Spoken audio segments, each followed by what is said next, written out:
as you all know, we have completed the chapter improvement in food resources, right? हमने अपने last lecture में जो improvement in food resources chapter है वो बच्चे कंप्लीट कर लिया था. सो आज हम रिवीजन स्टार्ट करेंगे. The topic is biogeochemical cycles.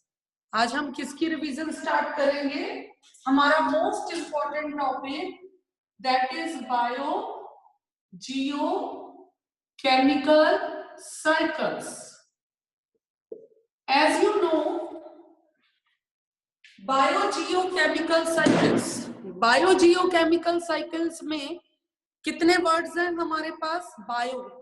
जब हम बायो की बात करते हैं तो हम बात करते हैं लिविंग वर्ड की. लिविंग वर्ड का मतलब है बात करते हैं हम प्लांट्स की, एनिमल्स की.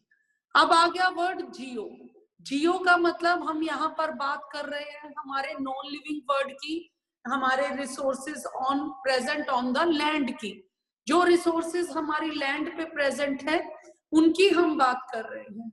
और हमारे रिसोर्सेज लैंड पर जो प्रेजेंट है वाटर के, वो है हमारे ओशंस, वो है हमारी रिवर्स, हमारी लेक्स, हमारे पोन्ड्स और सी. राइट? तो बायोजियोकेमिकल साइकिल में आपके सिलेबस में 4 साइकिल्स हैं. Water cycle, nitrogen cycle, carbon cycle and oxygen cycle. ये जो oxygen, carbon, nitrogen and water हैं, ये हमारे इतने इंपॉर्टेंट कंपोनेंट्स है कि जिसके बिना हमारी अर्थ पर लाइफ पॉसिबल नहीं है. तो हमने इन जो बायोजियोकेमिकल साइकिल्स है इनको कर रखा है. जिन बच्चों को अच्छे से नहीं हुआ वो आज दोबारा करेंगे, और जिन्होंने नहीं करा वो भी साथ में करेंगे.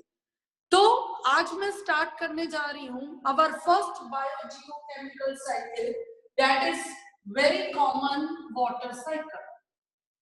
राइट? Water cycle.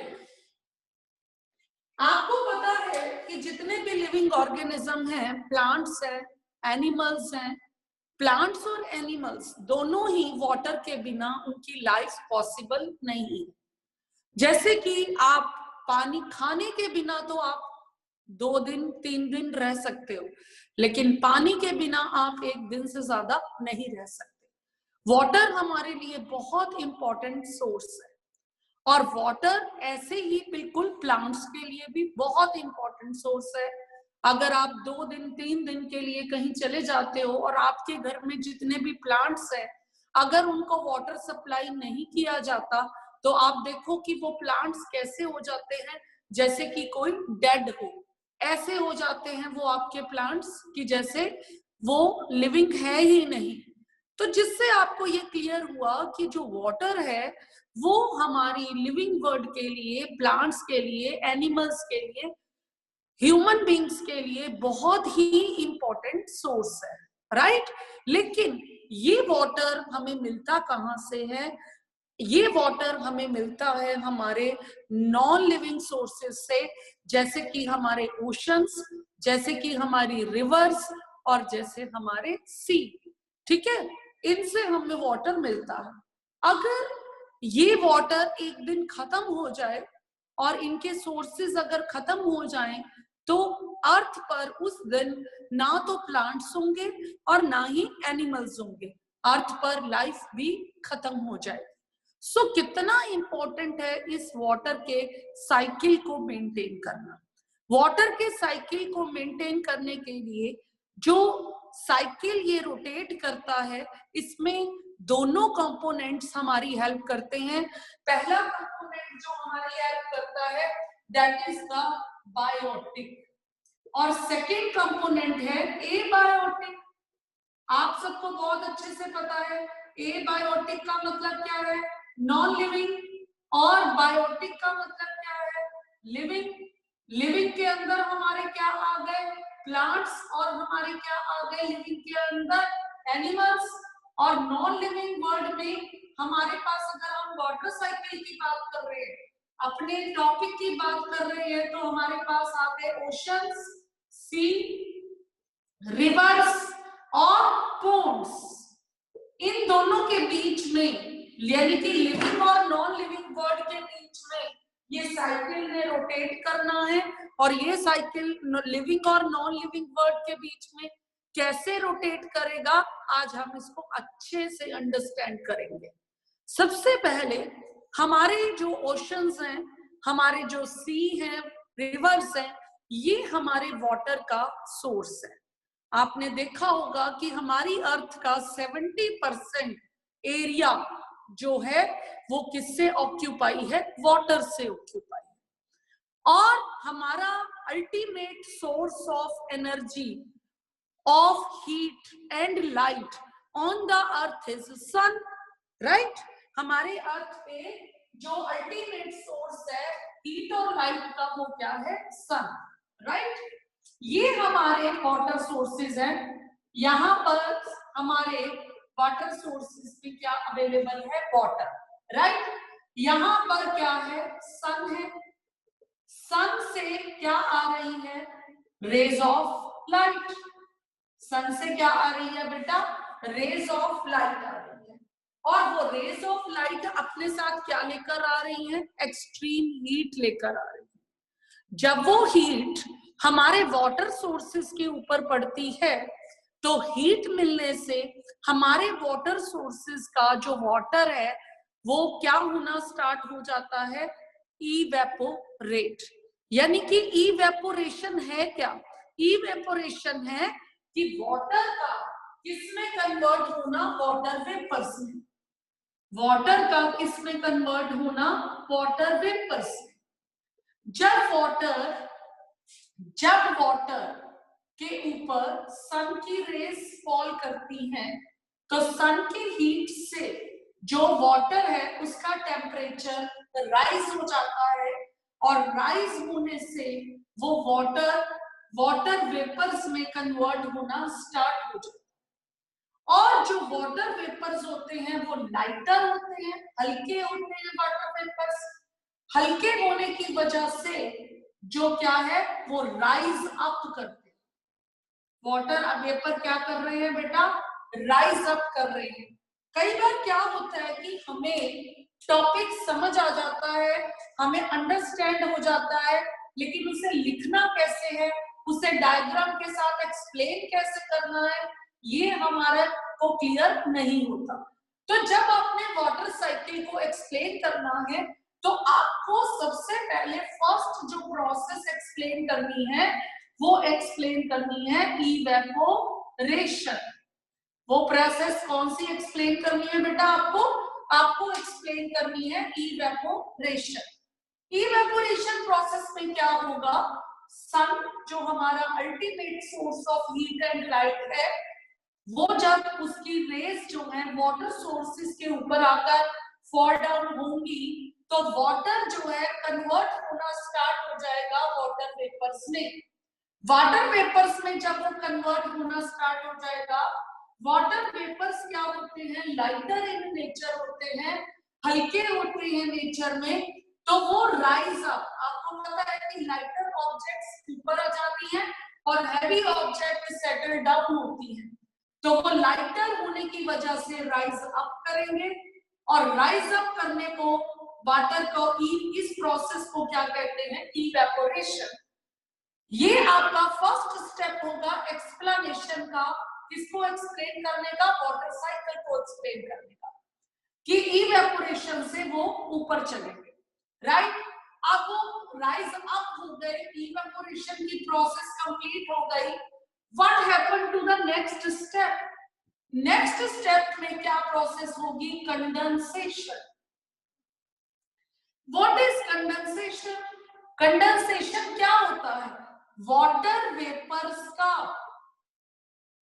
जब टेम्परेचर डाउन होगा, टेम्परेचर हाई होने से वो वाटर वेपर्स में कन्वर्ट हो गए, ऊपर जाकर टेम्परेचर लो है, टेम्परेचर लो होने की वजह से वाटर वेपर्स दोबारा से क्या हो गए, वाटर में कन्वर्ट हो गए, दोबारा से वाटर में कन्वर्ट हो गए। इस प्रोसेस को क्या कहते हैं, कंडेंसेशन।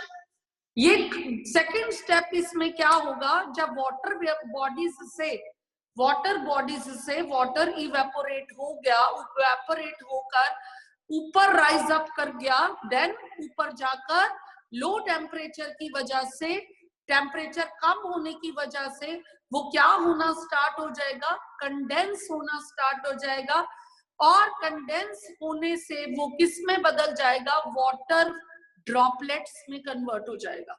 और वो वाटर ड्रॉपलेट्स क्या होनी शुरू हो जाएंगी, इकट्ठी होनी शुरू हो जाएगी। वो वाटर ड्रॉपलेट्स का एक झुंड सा बन जाएगा। वो वाटर वेपर्स जो वाटर में कन्वर्ट हुए हैं, वाटर ड्रॉपलेट्स में कन्वर्ट हुए हैं, वो आपस में कलेक्ट होना स्टार्ट हो जाएंगे। अब आ गया इसके बाद का स्टेप।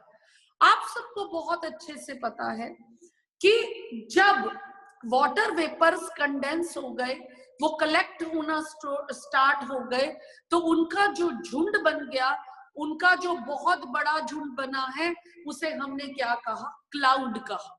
जब वो क्लाउड्स इतने हैवी हो जाते हैं कि उनके अंदर और वाटर ड्रॉपलेट्स नहीं ऐड हो सकते, तो वो प्रेसिपिटेशन करते हैं। नेक्स्ट प्रोसेस हमारी क्या है, प्रेसिपिटेशन। प्रेसिपिटेशन का मतलब क्या है कि वो जो वाटर ड्रॉपलेट्स हैं वो हैवी होने की वजह से वो क्या है, ऐसे रेन की फॉर्म में नीचे आना स्टार्ट हो जाता है। रेन की फॉर्म में क्या आ जाती हैं, नीचे आना स्टार्ट हो जाती हैं। नीचे जब रेन की फॉर्म में आती हैं, उस प्रोसेस को हम क्या कहते हैं, प्रेसिपिटेशन। क्या मतलब है प्रेसिपिटेशन का, when clouds rise higher and cool down, the small water droplets come closer and form the bigger droplets and coming in contact with the cold air. जब वो वाटर ड्रॉपलेट्स एयर के contact में आते हैं, cold air के contact में आते हैं, तो वो क्या प्रोड्यूस करते हैं बेटा, वो रेन प्रोड्यूस करते हैं। वो रेन जब प्रोड्यूस होती है इन द फॉर्म ऑफ वाटर, तो वाटर बॉडीज को दोबारा से, ओशंस को दोबारा से, रिवर को दोबारा से, पोंड को दोबारा से, सब सोर्सेस को, सी को दोबारा से, वो वाटर जो इवेपोरेट होकर ऊपर गया है वो दोबारा वापस मिल जाता है। आई मेरी बात समझ, ये साइकिल चलता रहता है, उन्हें दोबारा से वाटर वापस मिला, ये साइकिल लगातार चलता रहता है।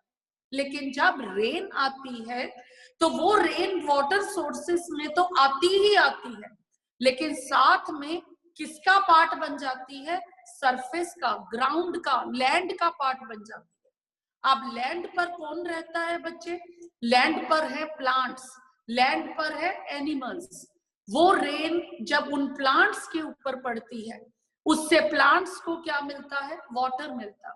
अब प्लांट्स क्या है बच्चे, प्लांट्स जितना वाटर उन्हें चाहिए होता है, वो वाटर वो क्या कर लेते हैं, एब्सॉर्ब कर लेते हैं।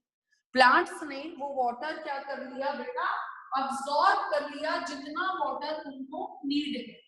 अब जो एक्स्ट्रा वाटर होता है, ठीक है, अब जो ये हमारी लैंड पर क्या है, प्लांट्स है, आपने उसके अंदर प्लांट्स भी ड्रॉ करने हैं वाटर साइकिल के अंदर। जो लैंड के ऊपर हमारे प्लांट्स हैं, उनके जो लीफ होते हैं बेटा, उनके सरफेस पर, लीफ के सरफेस पर क्या होते हैं, स्मॉल पोर्स होते हैं। उन पोर्स को क्या कहते हैं, स्टोमेटा। स्मॉल पोर्स होते हैं जिन्हें हम क्या कहते हैं, स्टोमेटा कहते हैं। और स्टोमेटा की हेल्प से जो एक्स्ट्रा वाटर होता है, स्टोमेटा की हेल्प से बेटा जो एक्स्ट्रा वाटर होता है वो लीफ के सरफेस पे आ जाता है। स्मॉल पोर्स, स्टोमेटा की हेल्प से जो एक्स्ट्रा वाटर होता है बेटा वो लीफ के सरफेस पे आ जाता है, और लीफ के सरफेस से भी उस एक्स्ट्रा वाटर की क्या होती है, इवेपोरेशन। इवेपोरेशन कैसे हुई, जो सन है उसकी रेस में क्या है, हीट है, और जो एक्स्ट्रा वाटर लीफ के सरफेस पे आया है, जब उसके ऊपर हीट पड़ी तो वो भी वाटर बॉडीज की तरह उसका एक्स्ट्रा वाटर भी किस में कन्वर्ट हो गया, वाटर वेपर्स में कन्वर्ट हो गया। और वाटर वेपर्स की फॉर्म में कन्वर्ट होकर वो भी राइज अप करना स्टार्ट हो जाता है। लेकिन इस प्रोसेस को जब वाटर अपना प्लांट्स अपना एक्स्ट्रा वाटर इवेपोरेट करते हैं, इस प्रोसेस को हम एक स्पेशल नाम देते हैं। इस स्पेशल नाम को क्या कहते हैं? ट्रांसपीरेशन। राइट। जब वाटर बॉडीज ने वाटर वेपर बनाए, जब वाटर बॉडीज ने, ध्यान से सुनना, छोटी क्लासेस में भी आप वाटर साइकिल करते हो, और लेकिन छोटी क्लासेस में जो वाटर साइकिल किया जाता है वो इतनी डिटेल में आप नहीं करते, इतनी डिटेल में उसका एक्सप्लेनेशन आप नहीं देते। जो अब आपकी क्लास है 9th क्लास में, जब वही वाटर साइकिल हम दोबारा कर रहे हैं, तो आप जैसे बड़े हो गए हो, वाटर साइकिल की बहुत ज्यादा डिटेल आपको एक्सप्लेन करनी है, और उसको एक्सप्लेन करने के लिए कौन कौन सी प्रोसेसेस एक्सप्लेन करनी है वो मैं आपको बता रही हूँ साथ साथ। सबसे पहले मैंने आपको इवेपोरेशन बताई, फिर मैंने आपको सेकंड कंडेंसेशन बताई, अब मैं उसके अंदर एक्सप्लेन करने के लिए थर्ड प्रोसेस बताई, that is the transpiration. Transpiration कौन सी प्रोसेस है? जब वाटर प्लांट्स जो है वो वाटर को वाटर वेपर्स की फॉर्म में कन्वर्ट करते हैं, और एक्स्ट्रा वाटर को जितना उन्होंने कंज्यूम कर लिया, जो एक्स्ट्रा वाटर है वो स्टोमेटा की हेल्प से उनके सरफेस पे आ जाता है, और हीट मिलने की हेल्प से वो भी वाटर वेपर्स में कन्वर्ट हो जाता है, और कन्वर्ट होकर राइज अप करता है।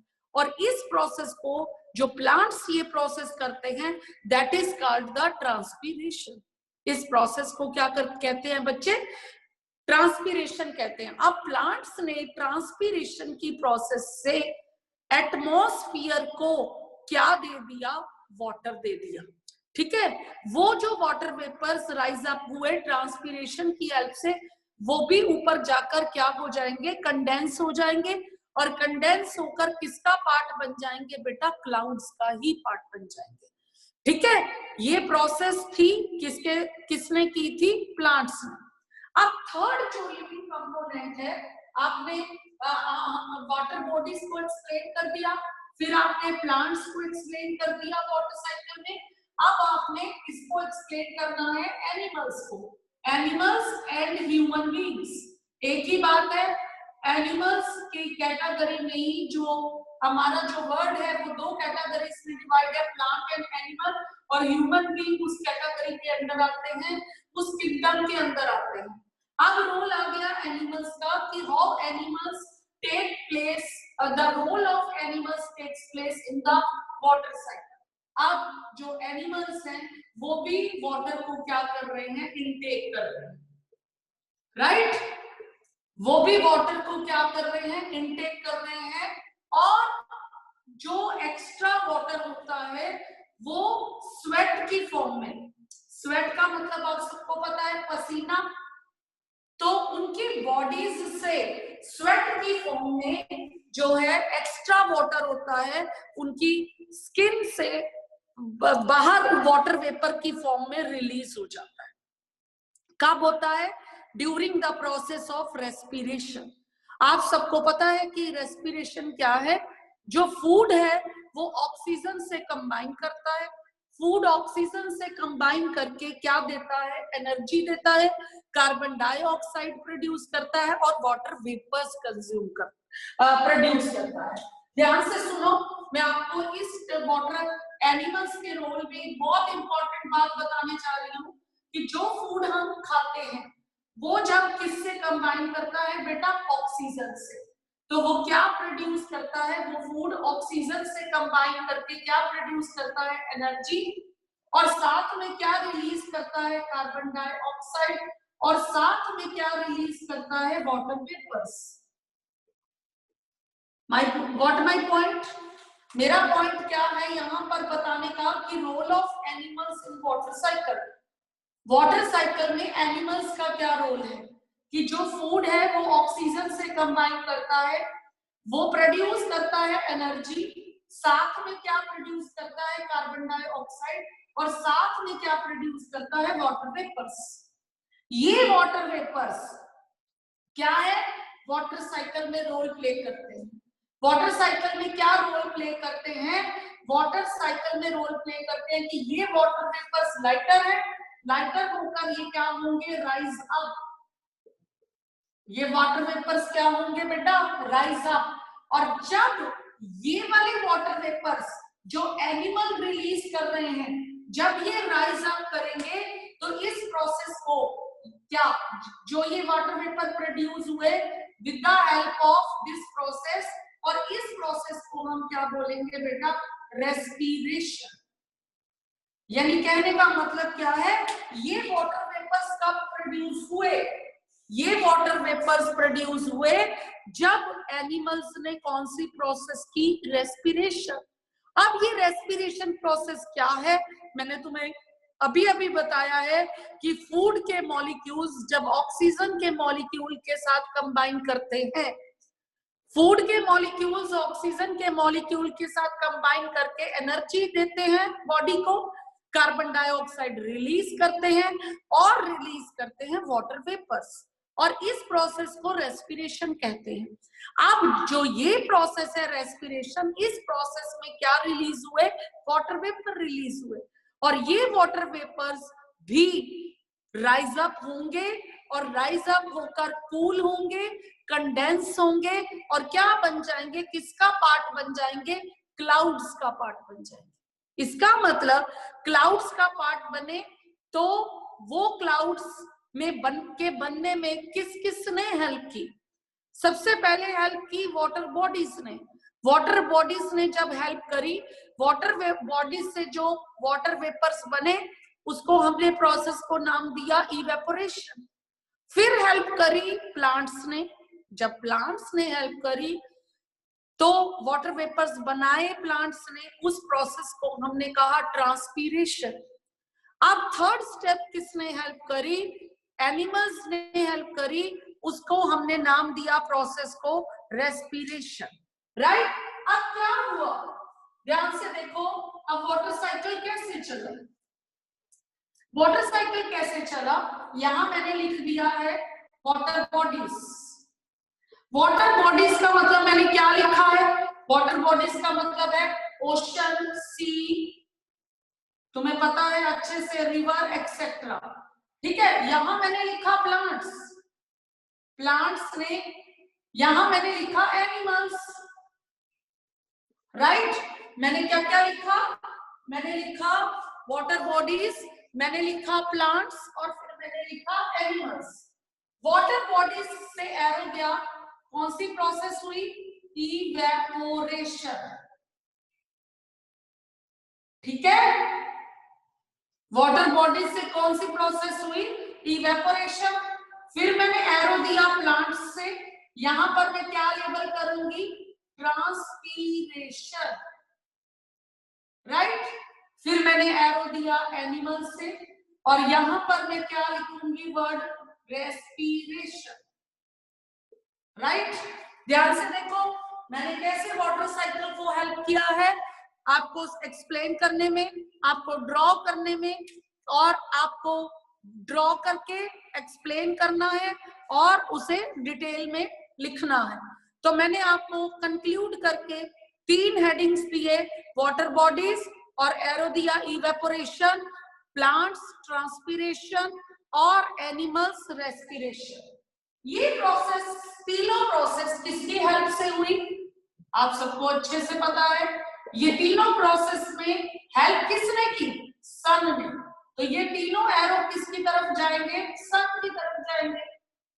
ये तीनों प्रोसेसेस में हेल्प किसने करी? सन ने करी। तो सन की वजह से ही ये तीनों प्रोसेसेस हुई। अब क्या हुआ? ये तो तीनों प्रोसेस होने से क्या फॉर्म हुए बेटा? क्लाउड्स फॉर्म हुए। इन तीनों प्रोसेसेस से क्या फॉर्मेशन हुई? इन तीनों प्रोसेसेस की हेल्प से क्या फॉर्म हुए? क्लाउड्स फॉर्म हुए। राइट? क्लियर है? ये फॉर्मेशन किसकी हुई? क्लाउड्स की। जब क्लाउड्स की ड्रॉपलेट्स बिगर बिगर होती रही और बिगर होने से वो कूल एयर के कांटेक्ट में आई। किसके कांटेक्ट में आई बेटा? कूल एयर के कांटेक्ट में आई। तो कौन सी प्रोसेस? एरो देखो ध्यान से, एरो आया है नीचे, कौन सी प्रोसेस हुई? प्रेसिपिटेशन। दिख रहा है आपको? कौन सी प्रोसेस हुई बेटा? प्रेसिपिटेशन। कौन सी प्रोसेस हुई? प्रेसिपिटेशन। अब ये प्रेसिपिटेशन क्या है मैंने आपको बता दिया कि प्रेसिपिटेशन है कि जो क्लाउड से वाटर ड्रॉपलेट्स फॉल डाउन हुए हैं in the form of rain, rain से, rain in the form of rain, इस प्रोसेस को प्रेसिपिटेशन बोला। In the form of rain water जो है किसको वापस मिल गया? प्लांट्स को वापस मिल गया, वाटर बॉडीज को वापस मिल गया, एनिमल्स को वापस मिल गया।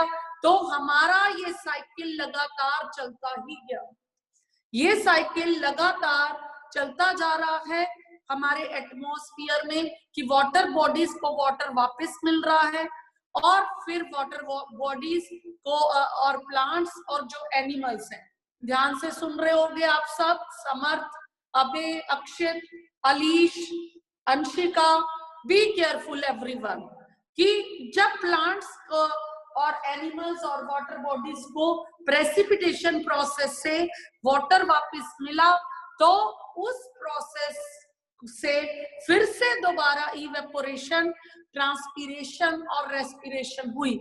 तो ये प्रोसेस, ये साइकिल लगातार चलता ही रहता है, जिस साइकिल को हम क्या बोलते हैं बेटा? Water cycle. क्लियर हो गई आपको ये बात? इस साइकिल को हम बोलते हैं वाटर साइकिल। अब मेरे को होप है कि हर स्टूडेंट को वाटर साइकिल का एक्सप्लेनेशन कैसे करना है, कैसे उसकी डिटेल करनी है, कैसे उसे ड्रॉ करना है, कैसे उसे लिखना है, हर चीज अच्छे से क्लियर होगी। आज हमारे सिलेबस में 4 साइकिल्स हैं। आज हम एक और छोटा सा साइकिल करेंगे जिसे हम बोलते हैं ऑक्सीजन साइकिल। ऑक्सीजन साइकिल बहुत छोटा सा साइकिल है, आपके सिलेबस में बहुत ज्यादा उसकी डिटेल में नहीं है क्योंकि वो बहुत ही छोटा सर्कल चलता है। तो आज हम 2 साइकिल्स कंप्लीट कर लेंगे। एक हमने कंप्लीट कर लिया है वाटर साइकिल, अब हम मूव करते हैं सेकंड साइकिल की तरफ जिसे हम बोलते हैं ऑक्सीजन साइकिल। आज के ऑक्सीजन साइकिल करने के बाद जो आपका होमवर्क होगा, क्या होमवर्क होगा कि बेटा आपने अपनी प्रैक्टिस कॉपी पे, अब आपका काम किसका स्टार्ट हो गया? अब आपका फेयर काम खत्म हो गया, अब आपका काम स्टार्ट हुआ प्रैक्टिस कॉपी का। जो स्टूडेंट जितनी ज्यादा प्रैक्टिस करेगा, जितना ज्यादा अपने काम को लिख लिख कर देखेगा, वो उतना ही एक्सपर्ट बन जाएगा। तो आपने दोनों साइकिल्स को लिखना है, प्रैक्टिस कॉपी पे उसे एक्सप्लेन करना है और उसे लर्न करके लिखना है। तो सेकेंड साइकिल स्टार्ट करते हैं ऑक्सीजन साइकिल। ऑक्सीजन साइकिल जो चलता है, यहां पर भी हम किसकी बात कर रहे हैं? प्लांट्स और एनिमल्स की बात कर रहे हैं। नंबर 1 इसके कंपोनेंट्स कौन है? पहला कंपोनेंट है इसका प्लांट्स और दूसरा कंपोनेंट है इसका एनिमल्स। बच्चे जो प्लांट्स हैं वो 2 प्रोसेसेस करते हैं। आप सबको बहुत अच्छे से पता है कि डे के टाइम जब डे होता है, डे का मतलब क्या होता है? सनलाइट। डे का मतलब क्या है बेटा? सनलाइट। जब सन की प्रेजेंस है, सन की लाइट है, उस केस में डे के टाइम पे जो प्लांट्स हैं वो 2 प्रोसेसेस करते हैं। पहली प्रोसेस करते हैं रेस्पिरेशन और दूसरी प्रोसेस करते हैं फोटोसिंथेसिस। आप सबको बहुत अच्छे से पता है, जूनियर क्लासेस से आप सुनते आए हो कि फोटोसिंथेसिस क्या है। फोटोसिंथेसिस प्रोसेस में प्लांट्स कार्बन डाइऑक्साइड को कंज्यूम करते हैं।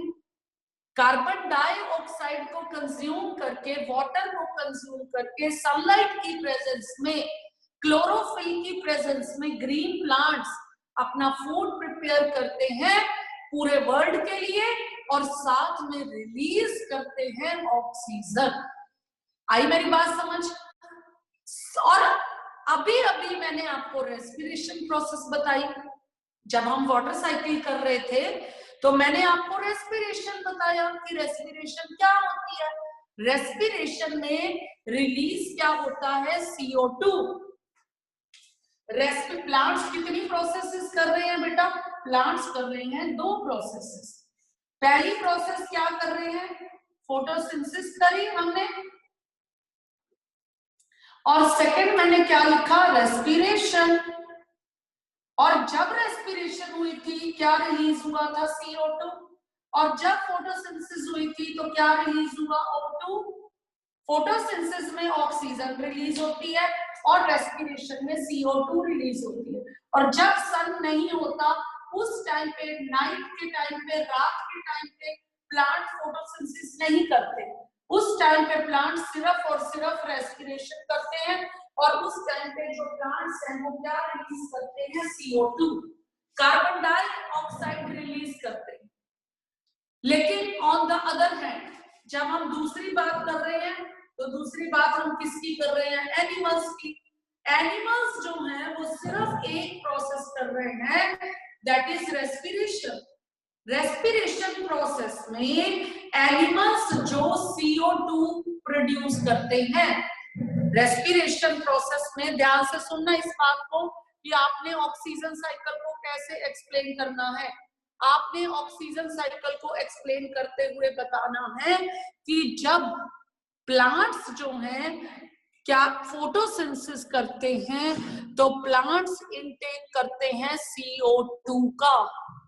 वो CO2 जो रेस्पिरेशन प्रोसेस में एनिमल्स ने रिलीज करी।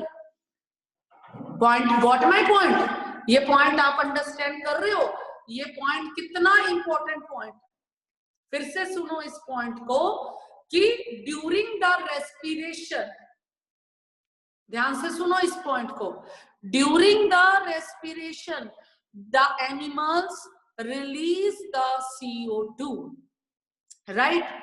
This CO2 is consumed by the plants during the photosynthesis, and during the photosynthesis the CO2 released by animals is consumed by the plants and oxygen is released by the plants.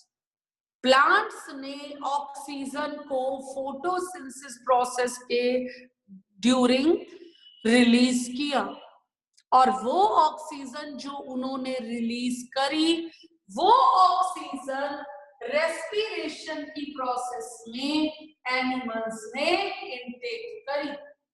Animals ने respiration की process में ये oxygen intake करी और release क्या करी, CO2। Release क्या करी बेटा, CO2। और ये CO2 कंज्यूम किसने करी, प्लांट्स ने। ये CO2 किसने कंज्यूम करी, प्लांट्स ने, during the photosynthesis. During the photosynthesis, ध्यान से देखो, यहां मैंने बनाया प्लांट्स और यहां मैंने बनाया एनिमल्स। अब प्लांट्स क्या कर रहे हैं, फोटोसिंथेसिस,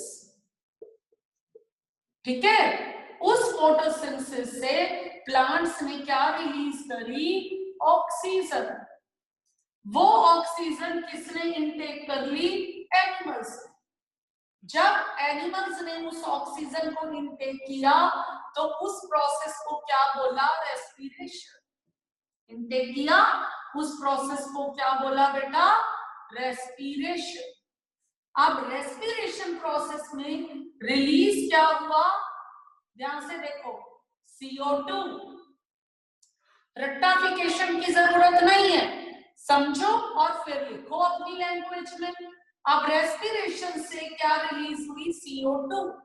ये CO2 किसने ले ली, प्लांट्स ने। कब ली, जब क्या करी, फोटोसिंथेसिस। और फिर क्या रिलीज करी, ऑक्सीजन। इस तरह से ऑक्सीजन और कार्बन डाइऑक्साइड का साइकिल एटमॉस्फेयर में लगातार चलता जाता है। लगातार ये साइकिल चलता जाता है। कौन कौन सी प्रोसेस, प्लांट्स ने जब फोटोसिंथेसिस करी, ऑक्सीजन रिलीज करी, और जब प्लांट्स फोटोसिंथेसिस कर रहे हैं तब वो भी ऑक्सीजन को इनटेक कर रहे हैं, ये बात याद रखना। इस पॉइंट की यहाँ नीड नहीं है, फिर भी बता रही हूं कि प्लांट्स वही ऑक्सीजन रिलीज करेंगे, वही ऑक्सीजन रिलीज करेंगे जो उनकी रेस्पिरेशन के बाद बची है। इस पॉइंट को मत भूलना, आपकी नॉलेज के लिए बता रही हूं। लेकिन वो पॉइंट यहाँ पर नीड नहीं है ऑक्सीजन साइकिल में। हम प्लांट्स की रेस्पिरेशन यहाँ नहीं बता रहे, हम बता रहे हैं कि ऑक्सीजन साइकिल में हमारे पास ऑक्सीजन कहाँ से आई। हमारे पास ऑक्सीजन आई प्लांट्स से। कब आई? जब प्लांट्स ने क्या किया? फोटोसिंथेसिस किया। अंडरस्टैंड? Got my point? मेरा पॉइंट क्लियर हुआ तुम लोगों को? समझ आई मेरी बात? तो इसलिए मैं यहाँ पर प्लांट्स की रेस्पिरेशन एक्सप्लेन नहीं कर रही।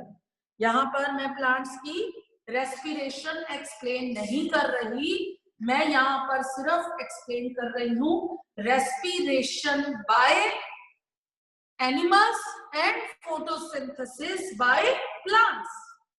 अब फोटोसिंथेसिस बाय प्लांट्स, और एक और बात, यहां पर आप कंबस्शन प्रोसेस भी एक्सप्लेन करोगे। कंबस्शन क्या होता है? फॉसिल फ्यूल्स का बर्न होना, वुड का बर्न होना, फ्यूल्स का बर्न होना, कोल का बर्न होना, पेट्रोलियम का बर्न होना।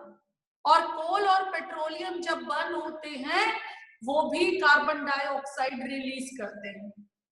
और जब coal, petroleum, fuel, wood, natural gas, ये सब भी CO2 प्रोड्यूस करते हैं, तो इनकी CO2 भी प्लांट्स कंज्यूम करते हैं फॉर फोटोसिंथेसिस, राइट? इनकी CO2 भी प्लांट्स कंज्यूम करते हैं फॉर द फोटोसिंथेसिस। इसीलिए कहा जाता है कि जितनी भी CO2 है released by fuels, released by animals, वो सारी की सारी CO2 कौन कंज्यूम कर रहा है? प्लांट्स कंज्यूम कर रहे हैं। अगर प्लांट्स ना होते तो वो CO2 एनवायरनमेंट में ऐसी की ऐसी पड़ी रहती और एनवायरनमेंट का टेम्परेचर राइज करती, और जिसे हम क्या कहते हैं? Global warming. अर्थ पर लाइफ पॉसिबल ना होती, अर्थ पर हम रह ना पाते, अर्थ का टेम्परेचर इतना हाई हो जाता, राइट? इसीलिए कहा जाता है grow more and more plants, grow more and more trees, because plants and trees are the only source of consumption of CO2, right? तो आपने यहाँ पर ऑक्सीजन साइकिल में कितने हेडिंग्स बनाने हैं? 3 हेडिंग्स बनाने। 1 is photosynthesis, 2nd is respiration, and 3rd is combustion. COMBUSTION, combustion मतलब बर्निंग। किसकी burning? Burning of fossil fuels, burning of fuels like wood, burning of fuel like natural gas, coal and petroleum, because they also play an important role in the production of CO2. उनकी production से भी CO2 produce होती है, और वो CO2 भी photosynthesis में consume होती है। जब आप ये 3 हेडिंग